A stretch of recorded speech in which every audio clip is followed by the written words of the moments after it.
Chào mừng vợ chồng bạn đã đến với chuyến hành trình trăng mật diệu kỳ. Bây giờ chuẩn bị hành lý và cùng lên xe của chương trình nhé.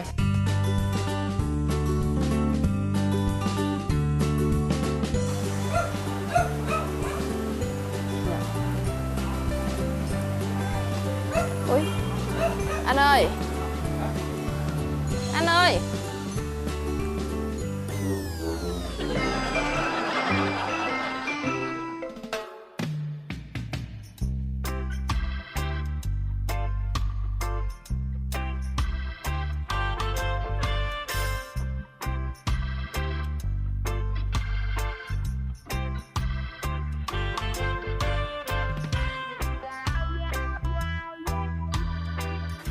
Có ai gửi gì nè?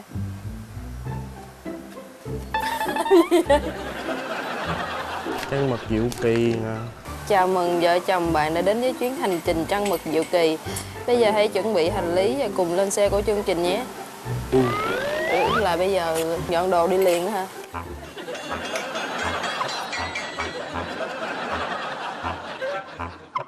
Đi đi. Thì đi là chắc rồi đó. Lâu lắm mười mấy năm mới đi lại trăng mật. Ok. Rồi vậy đi.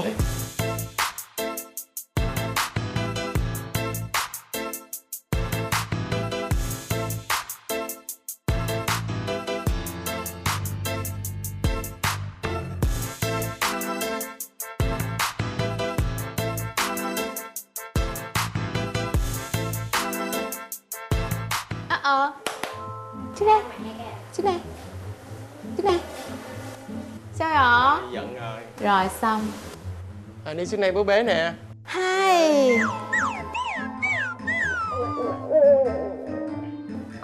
Tính trốn đi mà trốn đi không được. Cái hạt bị thất bại rồi. Rồi, cái này con ở nhà, hai đứa ở nhà với ông bà nha. Nha, để bố mẹ đi công tác mà. Đi ở nhà ông chơi đồ hàng với con mà. Hôm nay ông có bán hàng đó đúng không? Chơi bán hàng với ông nha. Rồi, đi ra. Hôm nay chơi bán hàng với ông nha. Các cụ nói là một già một trẻ là bằng nhau. Tức là cái tuổi già của chúng tôi thì nó lại gần lại với lại cái tuổi ấu thơ. Ngay tôi nói ví dụ các cụ già thích màu đỏ, cho nên là người già mà chơi với các cháu thì hết sức là vui. Giờ Chiếc nói đi nghe nè. Bây giờ đi cho bố đi công việc đi. Nhưng mà chúng ta còn cách để đi nói chuyện với bố. Làm phi tham. Đó. Đúng không? Giờ cho bố đi công việc đi thì mình xin điện thoại và mình cho mình phi tham với bố mẹ. Rồi, các bạn. Bye bye.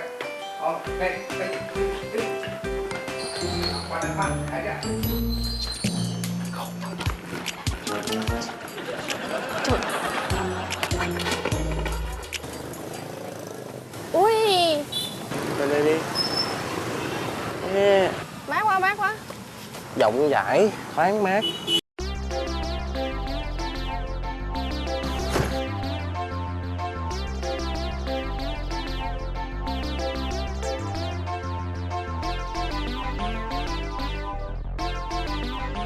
Nói chứ đi xuống kiếm đi chứ để vòng vòng vậy hoài cái hết 2 ngày á.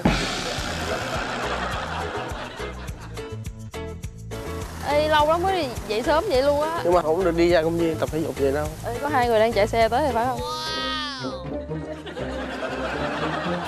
Không phải rồi. Ý, mà áo cặp luôn kìa. Sướng ha. Có không? Đúng rồi, áo cặp. Giống mình cũng áo cặp nè. Ê, tính ra là mình không có xách vali luôn á. Mình quần cặp rồi.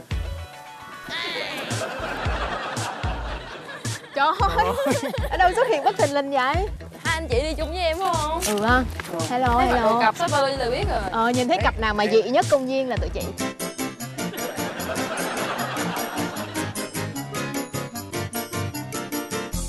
Em thấy anh chị lâu lắm luôn hả? Mà ở tivi á.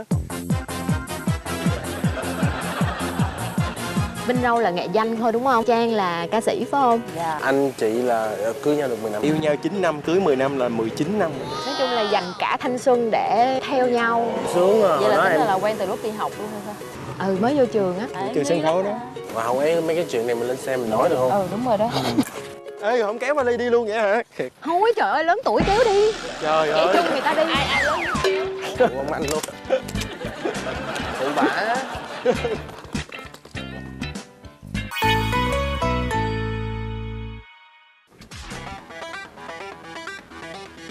trên xe ôm lại kỷ niệm tình yêu trong 30 phút. Sau đó mỗi người sẽ Kể một tật xấu của chồng. kể hả? Kể một tật xấu của chồng.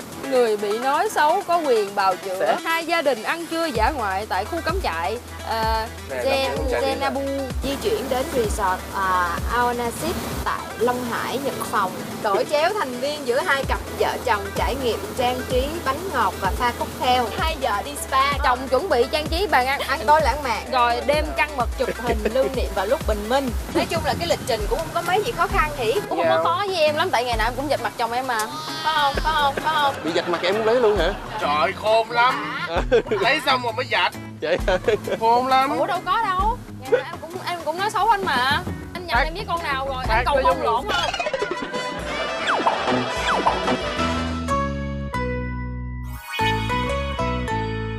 Nói chung là Trang phải là một người ưa thích của em. wow, nó đẹp mà. Đẹp mà Không ai thích. Không có tóc ngắn anh À. ơi. ngắn.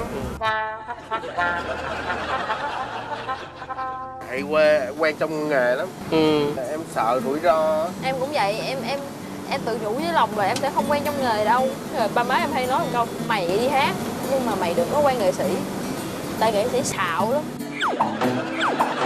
Cái em suy nghĩ ủa vậy em cũng xạo hả ta?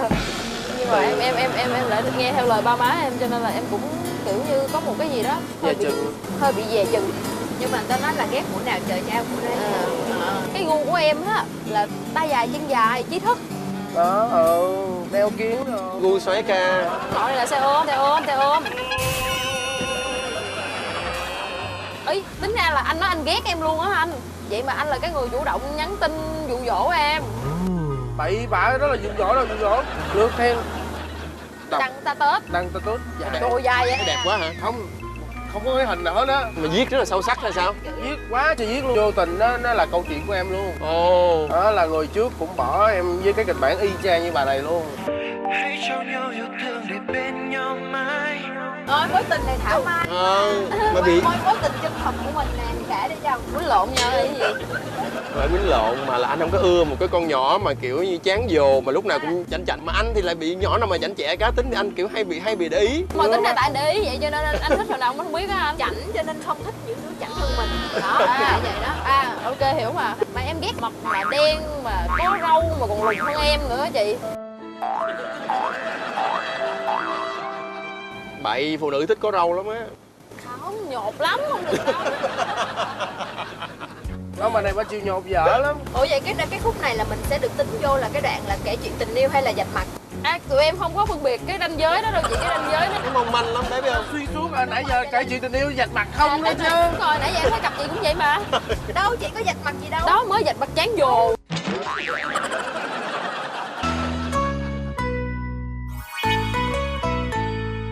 Tật xấu hả? Một tật mới khó á chứ, nói nhiều tật. Đúng rồi. Cái sống nhất luôn. Khó quá anh ơi, quá nhiều tật. Trời ơi. Bây giờ có một cái tật điển hình nè, nhây trong tất cả mọi chuyện luôn. Chuyện vui nhây không nói đi. Chuyện buồn như vậy hả? Là cái đang cãi lộn mà vẫn nhây. Có nghĩa là bây giờ có một người im rồi thì mình im luôn đi để cho cái chuyện đó êm xuôi. Không, vẫn nhây, vẫn ngồi nhai, vẫn ngồi lải nhải cái gì đó không biết. Nhưng mà thật ra tại cái tính em nó hay quên quá nè, bây giờ em không có nhớ. Biện minh Vinh. Em cãi lộn với Vinh lúc nào cũng thua đó. Em hay quên nữa, não em cá vàng lắm. Kiểu như nói hồi là em bị Áp đảo. đường á, em không có đi được nữa. Trời, nó chửi mình biết trước sao nói mình ủa em có chửi đâu mà. Nó quên đến cỡ đó luôn. Ngược lại tật xấu vậy em là cái gì? Chắc không quá không? Trang nó đâu có gì xấu đâu. Nhiều quá. Nhiều. Nghĩ nào chơi đắt rồi để cho nó vui. Rồi 1 phút suy nghĩ. Rồi bây giờ chị kể tật xấu quá. Ủa cái tật của ổng là em biết là gì không? Hay cãi. Đó, Nói ra cái gì là cãi, nói ra cái gì là cãi. đúng rồi. Mà không cần biết đúng hay sai. Đúng rồi. Đó, thấy không? Không cần biết đúng hay sai vẫn cãi, nhưng mà lúc nào cũng cho là mình đúng. Cãi lấy được luôn. Biết ta sai sao Cái cãi. mỏ anh đó, cái mỏ anh vậy đó. Nếu cái đó đúng thì tụi tôi đâu có cãi, tại vì không đúng thì tôi mới cãi lại chứ.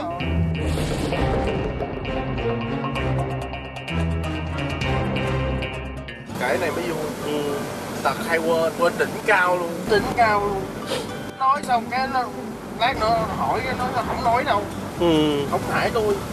Thậm chí là cái này là không phải một câu chuyện cãi lộn mà một câu chuyện vui luôn á. Nói chung là má nói một câu hài lắm, tại khi trèo xuống bếp em kể cho bà nghe. Bà cười quá trời luôn, bà vui quá trời vui luôn. Cái xong bà kể cho chị bà nghe, bà chạy ngược lên nhà. Anh kể này vui lắm nè. Có chuyện gì mới nè. Kể là Phương lại cho em nghe. Nó không nhớ là em là người kể cho nó nghe. Rồi cả nhà chơi không nổi luôn. Nhưng mà cái đó dễ thương, cái phải tật xấu, anh thấy nó là dễ thương mà. Nhiều cái bị ức chế. Chị vậy còn tật xấu của chị là cái gì? Đi shopping là không bao giờ trở về. Em hay quá. Cái này nó phải tật xấu. Cái này là đứa con gái nào cũng như vậy. Ghê chưa binh giật. Không thì cũng được, nhưng mà kêu đi một chút thôi, đi là cứ cả ngày luôn á, coi như là ở nhà anh tự xử ăn uống, cha con ba cha con là tự đùm bọc nhau rồi. Em xin luôn, em xin luôn. Em ơi, em nhắm em mua ít đồ không? Trời ơi, trong đầu em hết rồi.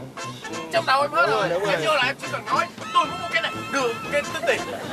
Nhưng mà anh phải hiểu là tâm lý của nhân viên là nó không bao giờ muốn mình mua một thứ. Nó sẽ giới thiệu cho mình coi cái nào tốt hơn. Chị muốn một cây đó hả? Nhưng mà có cây này mới hơn là chị test thử không? Là phải tốn cái thời gian test không? Mình thấy lúc đó là yên tâm rồi. Mình dừng xe ngoài thôi, vậy thôi em vô đi, anh không khỏi vô chi cho chắc ra chắc vô mất công. Vậy là tâm lý chung của những anh chồng là vậy rồi đó. Trời ơi, đứng ở ngoài tích tắc cái chết chạp mắc toilet quá không dám đi ra giờ vô cái nó ra tại giờ nhà trời ơi 1 tiếng mấy đồng hồ mới chui ra. Xin lỗi nha, em đi hơi lâu con khỉ nè. Anh đậu xe anh chờ tới nơi công an thổi anh luôn, tại mình cái chỗ không được đậu xe hơi, thổi luôn, về đem về đồn phạt luôn, phạt quay lại sau khi xong bà vẫn chưa ra, cái là ra bây giờ không biết là mình chồng bị phạt. Có chuyện luôn, có là vẫn mua sắm, tại vì thích là mình cái đi. này định hơn em, đề là anh cũng không gọi, bảo là anh nói anh bị phạt rồi luôn. Không, tại vì anh nghĩ là sau đi về là chắc là xong rồi, hoặc là gì mà lúc mình bị cuốn mình quên, xong mà ra thấy vẫn hớn hở, thấy chồng cứ không hề biết là chồng bị cái gì mà của mình cũng không kể. Tại mình kể là sẽ này kia là cằn nhằn nữa, cho nên thành ra thôi. Rồi một lần nữa là bà nói anh á, bà dụ anh, bà nói thôi bây giờ là chồng chiều đi đón con đi, em đi gọi đầu, em đi chút rồi em về. Thì mình nghĩ là ok, chắc gọi đầu cái anh la lắm, em đi gọi đầu từ 2 giờ trưa, anh chờ tới 5 giờ chưa về nữa. Lật đật cắm đồ nấu rồi về thì tụi nó về nó đói quá, cái thôi ba cha con tắt hết bếp, bắt đầu kéo ra ngoài đi ăn gà rán, ăn đồ ở ngoài. Xong luôn bà mới về. Ở ngoài ăn xong không, ăn xong thì cô nó tới dạy học thêm, cô dạy học thêm là 8 giờ tối cô tới dạy thì bà vẫn chưa về, là cô dạy học thêm xong đó đầu ba cha con tắm rửa xong lên giường ngủ thì nó cứ mẹ đó nó mẹ đi cái công chuyện thì đâu mà đâu dám nó đi gọi đầu từ 2 giờ chiều, cho như ngủ hết xong xuôi là tới khoảng chừng bà rón rén qua đây đi về là cũng coi như khuya rồi đó. Tối cái mới kể anh nghe là đi mua sắm, đi với bạn đi gì thứ. Là vợ có nhắn tin mà tại chồng không thèm đọc. Làm sao nhắn tin con luôn vui, chồng đâu có đem điện thoại theo. Đọc tin nhắn thôi. Bà này đỉnh cao nè, bà này là của bà này update lên. Nâng cấp luôn, không nhắn tin luôn. Em mà em đã bị cuốn cho mua đồ là em sống sai với công nghệ lắm, em không biết công nghệ là gì hết. Tức là khi mà tập trung lắm em hiểu không, tư duy đầu óc rồi.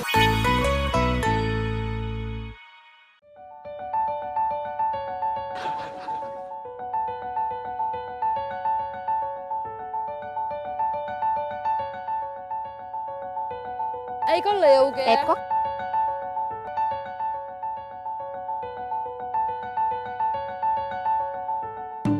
Dễ thương ha. Khí trong lành kiểu. Ủa, bây giờ mình ăn ở đâu ta? Đi kiếm coi chỗ nào có bàn ăn sẵn cho mình không? Wow, lãng mạn quá. Cảnh này phù hợp với tuổi vợ chồng mình luôn ha, 94 á hả? Các bạn thì có chai nước cam hay gì kìa. Ồ, cái này là có gì bột, có gì chiên Y chang. Bánh xèo. Bánh xèo. Đổ bánh xèo. À. Tự đổ tự ăn nè. Ê, như em nhớ là trong cái chương trình gì đó em cũng có đổ bánh xèo. Em đi lữ khách 24 giờ em cũng đổ bánh xèo.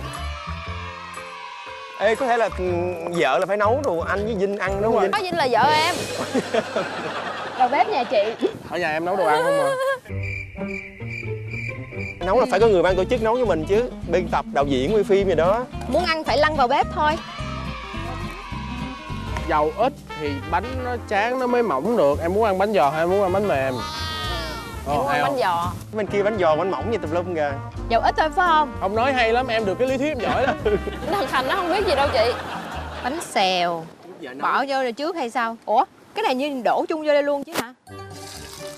Em có kinh nghiệm làm bánh xèo lắm. Ở bên kia nghe xèo xèo, sao bên mình chưa xèo? Đó, bên mình đã nói là chảo nóng rồi mới bắt đầu bỏ dầu vô, rồi dầu nóng rồi bắt đầu bỏ bột vô. Ông nói hay lắm, em được cái lý thuyết em giỏi lắm. Ê, tính ra bên kia người ta làm giống mình luôn á. Đổ vô luôn đây đi. Đổ vô trong này trộn đều luôn xong múc ra một lượt. Hay quá rồi, chín không? Chín, xong chín. Xin lỗi nha, ai biết đổ bánh xèo lên tiếng giùm mình cái coi. Hai, thất bại. Lất mắt, lất. Cái gì mà cứ lật hoài vậy? Dở mặt đi. Dở mặt. Rồi, trở mặt. Thấy được. Từ từ. Thôi để em cho em Rồi em làm đi. chơi đồ hàng giỏi. Nhưng mà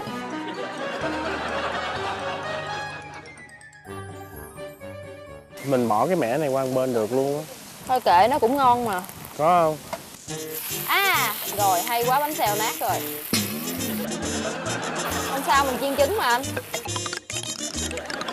Thì đó, anh có coi Lữ Khách 24 giờ mà. Rồi xong thấy không có giống rồi đó. Nát rồi. Rồi thấy nát luôn rồi đó. Má ơi, con thất bại quá. Chiên cái bánh xèo không ra cái bánh xèo. Sao nó ướt nhẹp vậy? Bánh bèo chứ không phải bánh xèo. Rồi ăn Sao? thử coi. Hả? Chưa chín mà ăn cái gì vậy anh? Chưa chín mà ăn cái gì vậy anh?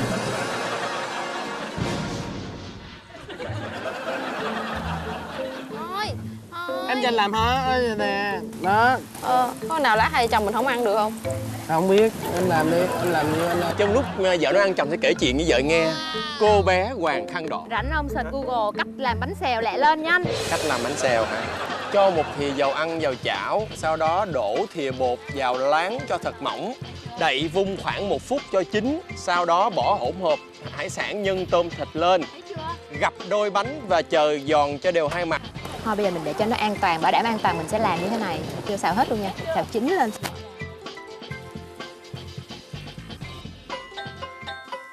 Hay vậy? Ê, bây giờ em nó hay à. Nó dạt đồ ăn qua một bên rồi nó đổ bánh một bên. Hay á. Nè, bây giờ mới úp lên lại nè. Thấy hay chưa? Ở nhà Vinh là ai là người nấu chính bữa mỗi cơm Vinh? Má em. Hiểu ha, hiểu vấn đề ha. Ở nhà anh là má chị Phượng nấu là chính. Mà hai đứa ở riêng thì hai đứa ra ngoài ăn tiệm là chính. Nấu chín là má, này là nấu sống nè. Không dám đâu, em làm bánh cho anh ăn rõ ràng. Thì đó, về nhà bác ăn bánh hoài luôn, suốt tháng luôn. Đâu không ăn cơm vậy? Không, nhưng mà bác ăn với lại cái mục đích là thử á. Đó, đúng rồi, tại vì Nhưng mà ngon đó là bài mà. tập. Thì đó, Cái vấn đề là nó ngon. thì đó. Mình cuộn lại nè. Chúng ta ăn, chúng ta lấy bánh tráng nè, chúng ta cuộn lại.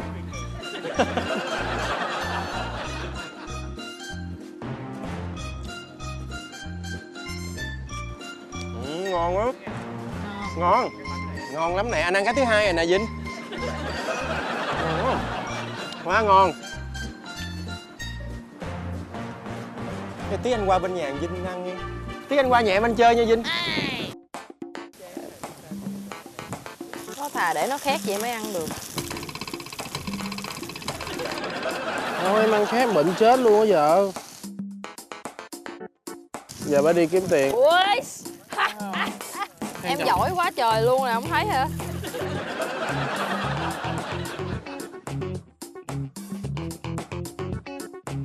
Ôi, ê, tắt lửa. Hên á, hết hồn rồi, vũ vô mặt cái chết luôn à. Thôi được rồi, vậy là được rồi.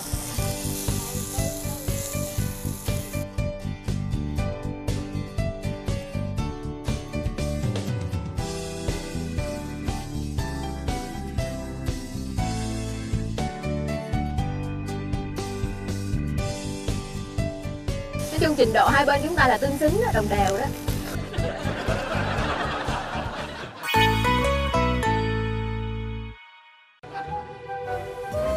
Đây là dĩa bánh xèo của gia đình Trang.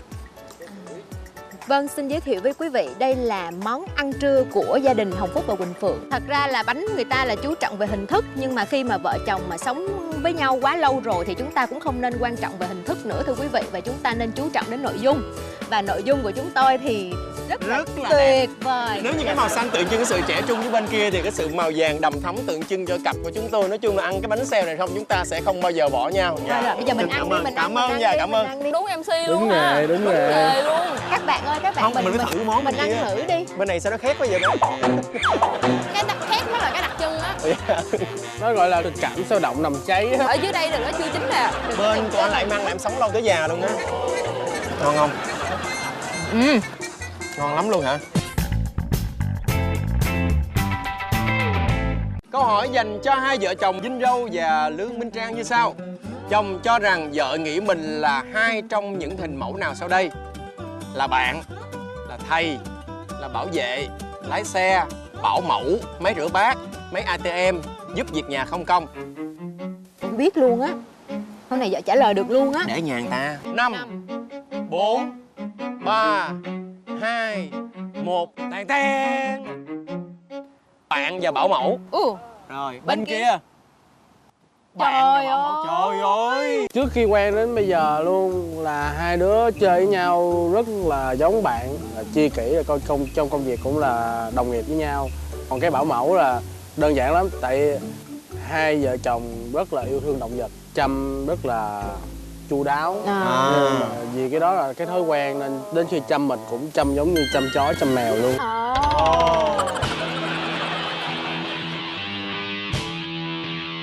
Đồng ý, chấp nhận. Một câu trùng khớp. Trang thì sao?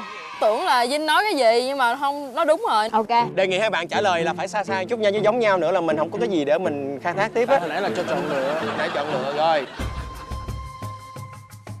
Câu hỏi thứ hai. Công việc nhà nào mà chồng lười làm nhất? Xong rồi. Tất cả luôn. Tất cả luôn Vinh ơi. Trang trả lời là tất cả, còn Vinh thì sao? Xếp đồ. Không Tại trùng sao khớp, ta? Ví dụ như công việc nhà, anh có nấu ăn không? Nấu ăn là công việc nhà hả? Đúng rồi. Công việc nhà em nghĩ là chỉ là dọn Ở dẹp. trong nấu ăn có phơi đồ không? À vậy là cái công Ở việc trong nhà nấu là ăn như có- vậy á hả? Em hiểu sai rồi chị ơi. Cái này là không hiểu ý nhau, không hiểu ý luôn người hỏi luôn á.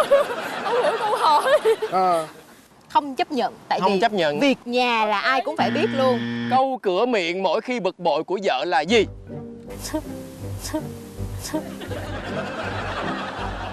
Không lẽ ghi vô đây chữ thề kỳ. Rồi. Ủa anh ghi gì vậy? Trời ơi. Trang trả lời là đối mặt.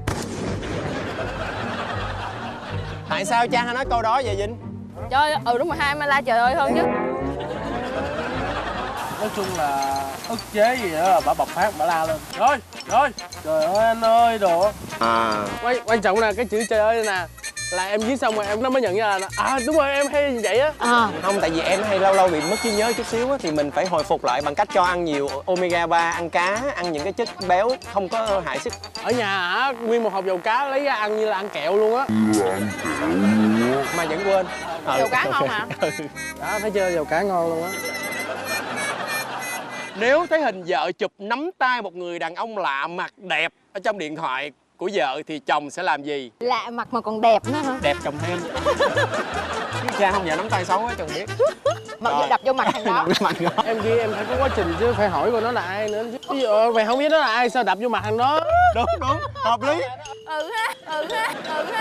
Đó, nãy giờ câu nào em nói cũng hạ hết kìa. Hiểu ý ghê không?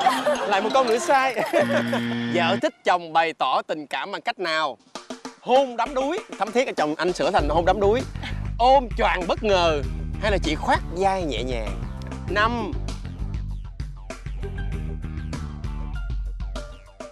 Ôm choàng bất ngờ. Vinh là gì? Quá.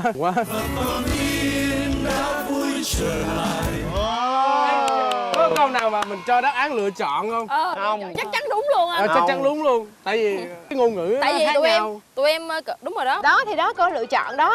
Đó. Mày sao thích ôm bất ngờ là sao? Anh cảm thấy anh không cảm thấy lãng mạn hả?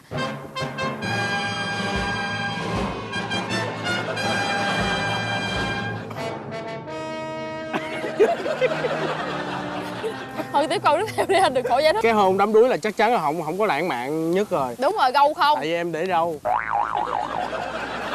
Mỗi lần em kề Gan vô ghét em râu. hôn là phải báo bà để bà chuẩn bị, chứ không là em ăn giọng á. Bị giật mình. Rồi lúc em đang ngủ em đâu có biết gì đâu, tự nhiên bay vô hôn em bị em giọng thẳng mặt. Vui lắm. Kể cho một sự việc. Thường sáng dậy á là em ngủ dậy sớm, em đi làm trước. Bà làm kịch bản nên buổi trưa mới làm. Thì trước khi dậy em thường hay hôn vợ em đi, hôn cái chốc.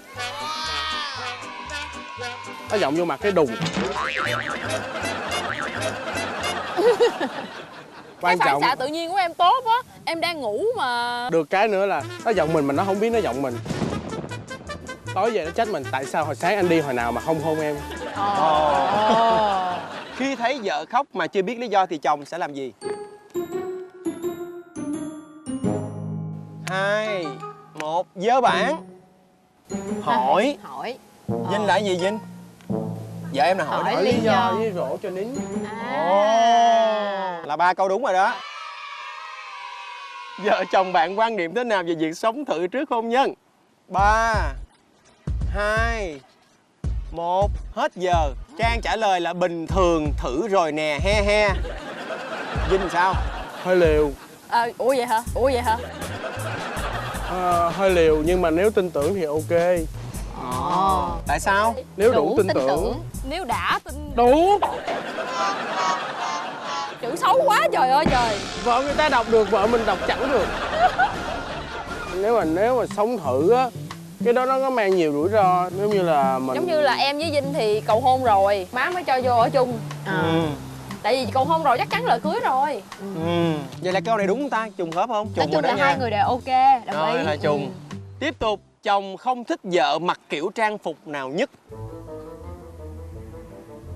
Hở hang, Cộng hòa Cộng xét. hòa séc. bình thường á rất là thích ngắm gái mặc đồ sexy luôn. Thiệt. Nhưng mà Chẳng vợ hạn mình như được cái là hơi vô tư, cho nên sợ là lâu lâu bị Alo phải không? bị lộ hàng thôi, chứ nói chung là giữ hình ảnh cho bả thôi chứ không có gì. Lần chiến tranh lạnh dài nhất của vợ chồng là bao lâu? Teo tèo. Không để qua đêm. Vài giờ. Vài giờ. 3 tiếng à. Tầm 3 Cao tiếng. lắm là 3 Mà tại tiếng. vì tể nhau tầm buổi tối không à. Lại vậy đó. Cái đầu đó Đúng rồi. Trí nhớ. Là câu này đúng luôn hả? Đúng rồi đó. Câu cuối cùng. Điều vợ khiến chồng cảm động nhất là gì? Dơ bảng hay làm bất ngờ cho vợ? Chăm bệnh. Gì vậy ba? Anh chỉ thấy cảm động nhất á là khi mà vợ chăm sóc khi anh bệnh thôi. Tại sao? Tại sao? Tại vì nó nuôi mấy con chó con mèo á rất là tận tâm, cho nên là khi mình bệnh mình cũng được ngang hàng với mấy con chó con mèo, mình cảm thấy xúc động lắm. Khoan nha, có một cái vấn đề nha. Cái này là vợ khiến chồng cảm động nhất. Trời. Ủa vậy hả? Ha, em ghi cái này là của chồng em làm cho em nè. Đó, hai cái nó ngược nhau đó. Do không hiểu ý của người đọc đó. Hoài luôn, nãy giờ toàn hỏi không hiểu ý người đọc không à. Thôi, nghỉ đi, khỏi chơi đi, cái gì mà trùng khớp nhau hoài vậy? Dẹp đi. Hỏi qua bên kia. Ừ, Thì bây giờ tới chị nè. thôi bên này không có trùng khớp đâu, khỏi hỏi đi.